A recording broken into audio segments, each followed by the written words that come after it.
Hello साथीहो, आज पनि म तपाईहरुको सामु एउटा न्यू भिडियो लिएर आइसकेको छु र आजको यस भिडियोमा पनि हामी एडिट मेनुमा रहेको केही मेनुहरुको बारेमा कुरा गर्ने छौं।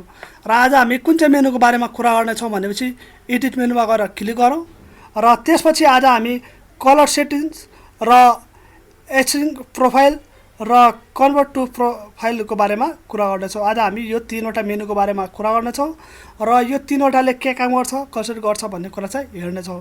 त्यसको लागि सबैभन्दा पहिला एउटा पिक्चरलाई ओपन गरौँ, फाइल मेनुमा क्लिक गरौँ र त्यसपछि ओपनमा गएर क्लिक गरौँ र त्यसपछि ओपन डकुमेन्ट फोल्डर आइसकेको छ। यहाँ एउटा पिक्चर देखेर छ, यसलाई सिलेक्ट गरौँ र ओपन गरौँ। हाम्रो यो पिक्चर ओपन भइसकेको छ र अब हामी गएर एडिट मेनुमा क्लिक गरौँ र त्यसपछि हामी कलर सेटिङमा गएर क्लिक गरौँ र हाम्रो कलर सेटिङ डकुमेन्ट फोल्डर आइसकेको छ। यहाँ चाहिँ हामी जुन हाम्रो यो कलर सेटिङहरुको बारेमा देखाएको छ, यो सबै चाहिँ हामीले यताबाट कलर चेन्जहरु चाहिँ सबै गर्न सक्छौं र हाम्रो यहाँ डिस्क्रिप्सनमा चाहिँ हाम्रो जुन ठाउँमा हामीले माउस लान्छौं त्यसको बारेमा फुल डिटेल्सहरु चाहिँ लेखेको छ। हामीले सजिलै त्यहाँबाट पनि बुझ्न सक्छौं यसरी र डिस्क्रिप्सनमा चाहिँ हामी हेर्न सक्छौं कि कसरी के भइराछ भनेर। र त्यसपछि यहाँ चाहिँ हामी यो सबै चाहिँ हाम्रो कलरहरु हो। यिनीहरुबाट हामीले कुनै पनि कलरहरु चाहिँ हाम्रो मेसिन, यदि हामीले प्रिन्ट मेसिनहरु हाम्रो कुन प्रकारको छ त्यो अनुसार चाहिँ हामीले यसबाट कलरहरु चाहिँ सेटिङ गर्न सक्छौं। र त्यसपछि हामी यहाँबाट पनि यो सबै हाम्रो कलरकै सेटिङहरुको कुरा हो, जुन हामीले यसबाट पनि हामीले कुनै पनि कलरहरु चाहिँ सेभ गर्न सक्छौं, चेन्ज गर्न सक्छौं। जस्तै अहिले हाम्रो चाहिँ 8 GB मा छ र हामीले CMYK मा पनि राख्न सक्छौं। यो सबै चाहिँ हामीले कलर आफूले मेसिनहरु, प्रिन्टिङ मेसिनहरु जुन प्रकारको सेभिङ हुन्छन् त्यो अनुसार चाहिँ हामीले यसबाट युज गर्न सक्छौं। त्यसरी नै यो पनि हाम्रो लगभग यो पर्सेन्टहरुको बारेमा, यो सबै त्यसैको बारेमा हो, जुन हामीले यसबाट पनि यो कलर सेटिङ गरेपछि यो सबै हामीले सेटिङ गर्न सक्छौं यसबाट। र यहाँबाट पनि हामीले कति पर्सेन्टको के चाहिन्छ त्यो चाहिँ हामीले यसबाट युज गर्न सक्छौं। पर्सेन्टहरु पनि घटाउन बढाउन सक्छौं। र त्यसपछि यताबाट चाहिँ हाम्रो यो जुन देखाइरा छ 8 GB भनेर, यसलाई हामी अफ पनि गर्न सक्छौं र यसलाई हामीले प्रोफाइलहरुमा पनि युज गर्न सक्छौं। जुन कलर प्रोफाइलहरु छ यस्तोहरुमा, यिनीहरुमा चाहिँ हामीले युज गर्न सक्छौं र कन्भर्ट पनि गर्न सक्छौं। यसलाई कलरहरुलाई चाहिँ कन्भर्ट गर्न सक्छौं यसबाट। र त्यसपछि यो चाहिँ हाम्रो CMYK हो। यहाँबाट पनि हामीले कलरहरु चाहिँ चुज गर्न सक्छौं। जस्तै अहिले हाम्रो यो कम्प्युटरमा कलर भएको चाहिँ 8 GB हो र हामीले CMYK मा चाहिँ युज गर्न सक्छौं। यदि तपाई कुनै पनि अफिसमा काम गर्नुहुन्छ, डिजाइनिङ अफिसहरुमा भनेपछि CMYK चाहिँ हाम्रो कलर चाहिँ युज हुने गर्छ। र त्यसपछि हामीले यो पनि कलरहरु चाहिँ सेम त्यही माथिको जस्तै हो, जुन यो प्रकारले गरेका छौं त्यस्तै यसलाई पनि अफ गरेर हामीले जुन चाहिन्छ त्यो चाहिँ अन गर्न सक्छौं। र त्यसपछि यहाँ चाहिँ हामी गएर यसबाट नि हामीलाई कस्तो चाहिन्छ, माइक्रोको बारेमा हामीले माइक्रोसफ्टमा युज गर्ने हुन्छ भने यसबाट हामीले चुज गर्न सक्छौं र यहाँबाट पनि हामी आफूले चाहेको चुज गर्न सक्छौं यसबाट।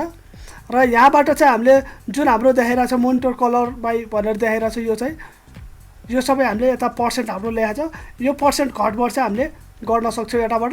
र हामीले यसको अर्थ बुझ्नु छ भने हामी यहाँ डिस्क्रिप्सनमा चाहिँ हेर्न सक्छौं। यहाँ चाहिँ यसको बारेमा यहाँ चाहिँ फुल डिटेल्सहरु चाहिँ हामीले हेर्न सक्छौं। र अब यसलाई हामी क्यान्सल गरौँ र त्यसपछि अब गएर फेरि एडिट मेनुमा क्लिक गरौँ र त्यसपछि अब एसिङ प्रोफाइलको बारेमा कुरा गरौँ। यसमा क्लिक गरौँ र त्यसपछि यहाँ चाहिँ हाम्रो एसिङ प्रोफाइल भनेर ओपन भइसकेको छ। यहाँबाट चाहिँ हामीले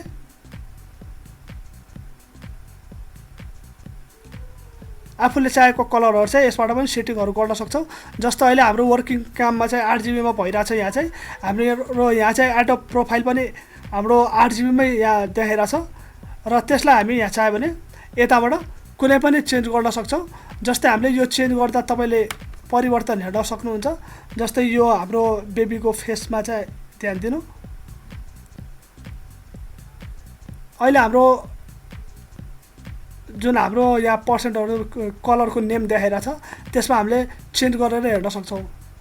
हाम्रो डिफरेन्ट आयो लाइटिङ, यहाँबाट पनि हामीले लाइटिङ हाम्रो डिफरेन्ट आइसक्यो यहाँ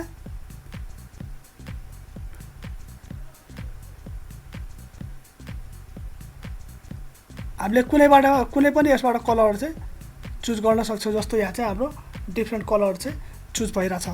त्यसरी नै हामी यसलाई अब पहिलाको अवस्थामा जुन हाम्रो पहिला फर्स्ट कलर थियो त्यसलाई चाहिँ गएर चुज गरिदिउँ र यसलाई ओके, र यो हाम्रो भइसक्यो। र त्यसपछि अब फेरि हामी गएर एडिट मेनुमा गएर क्लिक गरौँ र त्यसपछि अब हामी कन्भर्ट टु प्रोफाइलको बारेमा कुरा गरौँ। यहाँ चाहिँ क्लिक गरौँ र त्यसपछि जस्तै अहिले हाम्रो चाहिँ यहाँ जुन हाम्रो प्रोफाइलको देखाइरहेछ, हाम्रो प्रोफाइलमा कलर कुन चाहिँ छ, एडप 8GB छ। यसलाई हामी यहाँबाट चेन्ज गर्न सक्छौँ। यहाँबाट कुनै पनि कलरहरू चाहिँ हामीले प्रोफाइलमा चेन्ज गर्न सक्छौँ। जस्तै 8GB मा हामीले यो पनि राख्न सक्छौँ। जस्तै यहाँबाट हामीले पुरा सेटिङहरू चाहिँ मिलाउन सक्छौँ। यहाँबाट यसलाई गरेर हामीले ओके गर्न सक्छौँ र यो चाहिँ हाम्रो आइसक्यो। र त्यसरी नै यसलाई हामीले पहिलाको अवस्थामा लगेर अब राखिदिउँ। हाम्रो जुन यो पहिलाको थियो त्यसैलाई राखिदिउँ। र अब हामी यहाँ गएर इन्जिनमा गएर क्लिक गरौँ र एडोब एसई भनेर देखाएर चाहिँ यहाँ गएर क्लिक गरौँ र यो चाहिँ हामीलाई कस्तोमा चाहिन्छ यो पनि हामीले लेख्न सक्छौँ। जस्तो हामीले यहाँ चाहिँ कलर चेन्ज गर्यो भने चाहिँ यो चाहिँ चेन्ज गर्न पनि सक्छौँ, नगरे पनि हुन्छ यसलाई। र त्यसपछि रिलेटिभ यहाँ चाहिँ गएर हेर्न सक्छौँ। यसमा पनि हामीले कलर कुन चाहिँ प्रकारको हामीले 8GB अथवा CMYK भनेर यहाँ युज गरेका छौँ अथवा कुन चाहिँ गरेका छौँ त्यो अनुसार चाहिँ हामीले यसबाट सिलेक्ट गरेर आफूले चाहेको युज गर्न सक्छौँ यसबाट। र त्यसपछि यहाँ चाहिँ हामीले जुन हाम्रो युज ब्ल्याक पोइन्ट भनेर देखाइरहेछ, जुन हाम्रो ब्ल्याक पोइन्टहरू हुन्छ जुन हामीले क्लिक गर्दा डिजाइनिङ गर्दा त्यो सब पनि यसबाट चेन्ज गर्न सक्छौँ यहाँबाट। र त्यसैले अब चाहिँ यो हामी यसलाई क्यान्सल गरौँ। र आजको यस भिडियोमा चाहिँ हामी एडिट मेनुमा रहेको कलर सेटिङ्स, एसएन प्रोफाइल र कन्भर्ट टु प्रोफाइलको बारेमा कुरा गऱ्यौँ। र नेक्स्ट भिडियोमा चाहिँ हामी नेक्स्ट मेनुहरूको बारेमा कुरा गर्नेछौँ। त्यसैले नेक्स्ट भिडियो हेर्न चाहिँ नभुल्नु होला।